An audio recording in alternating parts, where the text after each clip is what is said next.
بسم اللہ الرحمن الرحیم۔ السلام علیکم ورحمۃ اللہ وبرکاتہ۔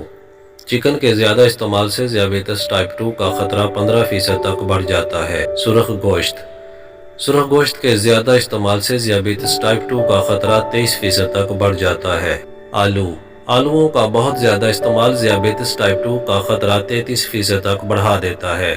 نمک، دن بھر میں صرف آدھا چائے کا چمچ اضافی نمک کھانا ذیابیطس ٹائپ 2 کا خطرہ 65% تک بڑھا دیتا ہے۔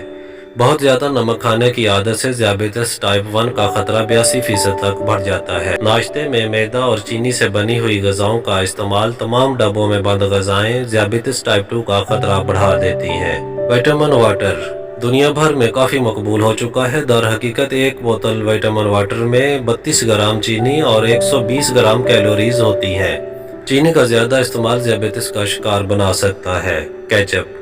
کیچپ تو بیشتر افراد کو بہت زیادہ پسند ہوتا ہے۔ اس کا ذائقہ چینی اور نمک کے امتزاج سے متوازن رکھا جاتا ہے، جس کا زیادہ استعمال ٹائپ 2 ذیابیطس کا شکار بنا سکتا ہے۔ شوگر فری مصنوعات کا بہت زیادہ استعمال موٹاپا، ذیابیطس اور ہاضمہ کے مسائل پیدا کرتا ہے۔ سفید ڈبل روٹی ناشتے میں روزانہ سفید ڈبل روٹی کھانے کی عادت سے ذیابیطس ٹائپ 2 کا خطرہ بڑھ جاتا ہے۔ مزید انفارمیٹیو ویڈیوز کے لیے ہمارا چینل سبسکرائب کر لیں اور بیل آئیکن لازمی پریس کر لیں۔ بہت شکریہ۔ اللہ حافظ۔